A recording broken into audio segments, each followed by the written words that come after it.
Dunia na mataifa mbalimbali wamekuwa wakizungumza juu ya mabadiliko ya tabia ya nchi, na moja kati ya jitihada ambazo wanazichukua ni upandaji wa miti aina mbalimbali. Kila ifikapo tarehe 27 ya mwezi wa kwanza kila mwaka, Watanzania husherehekea siku ya kuzaliwa kwa Mama Samia Suluhu Hassan ambaye ni Rais wa Jamhuri ya Muungano wa Tanzania.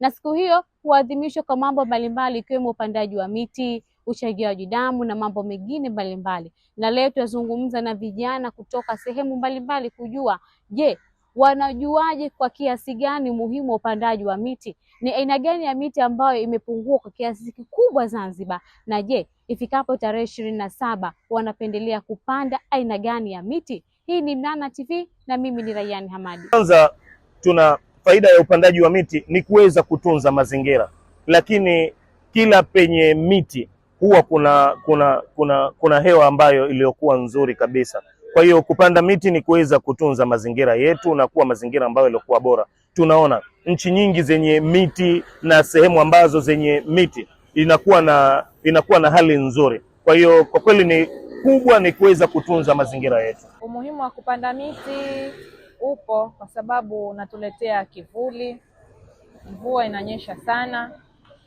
natuletea mazao, kipato kinakuwa kikubwa.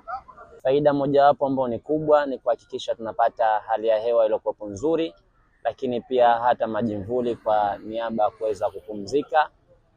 Lakini pia upo umuhimu mkubwa pia kuweza kupanda mti au miti, kwa sababu ni kitu kwanza kinachofanya kuweza kuwa na rutuba kwa ardhi, kwa sababu automatically ya mizizi inafanya ardhi kuweza kuwa na rutuba na ukakamavu. Na geographical area ya maeneo hayo, miti ambayo nitakayoipendelea kama ni Bungi nitapendelea nipande Mwembe, lakini ikiwa kule Kizimkazi nitapendelea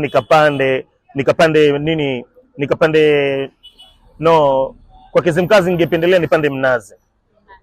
Nipande Mnazi kutokana na mazingira ya kule, hali ya hewa ya kule, lakini kule ni maeneo ya beach mengi.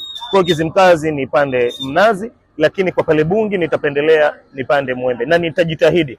Yani nisipoupata pale nitaulizia, maana nitaenda na mti wangu. Yani nitaondoka na Mwembe wangu, na Kizimkazi nitaenda na mti wangu wa Mnazi. Kwa kweli nimejipanga, hiyo siku naisubiria kwa hamu. Nitapendelea nikiwa kama kijana kupanda miembe, minazi na miti mingine ambayo ina faida kubwa kwa jamii, hasa kupata angalau kama vile kula na mingine. Na saba ambayo ni siku ya mama, miti inayopenda kupanda ni vinje, migomba, minazi. Kikubwa nitoe wito kwa vijana wenzangu, wapenda maendeleo, wapenda amani. Tunahamasishwa hata katika vitabu vya dini kuwapenda viongozi wetu, na kipekee kabisa Tanzania tuna rais mwanamke. Mwanamke anakuwa ni mama na mama anakuwa ni mlezi. Nitoe wito sana kwa vijana wenzangu, siku ya tarehe 26 usiku kuelekea tarehe 27, hapo ni mwendo wa kuandaa posta yako tu ya Daktari Samia Suluhu Hassan na kuposti kuanzia Insta, Facebook, TikTok, hata status za WhatsApp. Yani siku hiyo, yani ang'ai Daktari Samia Suluhu Hassan, na tumwandikie caption ambazo zilikuwa nzuri za kuweza kumuishi mama mpenda maendeleo, jemedari wetu, bingwa wa maendeleo. Tunampenda sana bingwa wa maendeleo, tunampenda sana Daktari Samia Suluhu Hassan, na hii haishi mpaka ishe. Hapa ni mwendo wa kuposti tu.